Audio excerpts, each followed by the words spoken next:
When traveling, one of the biggest challenges is managing your luggage. As the summer tourism peaks, to carry your heavy suitcases can be very exhausting and stressful.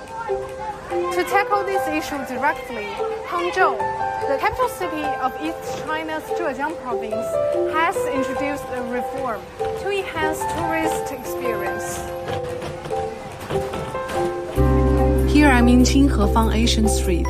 It's the first luggage storage point, answering the luggage service reform in Hangzhou, with around 20 lockers newly set.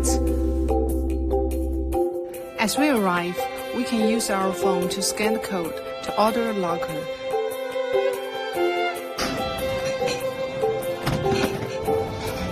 Then setting off to go sightseeing directly without first heading for the hotel to drop off bags.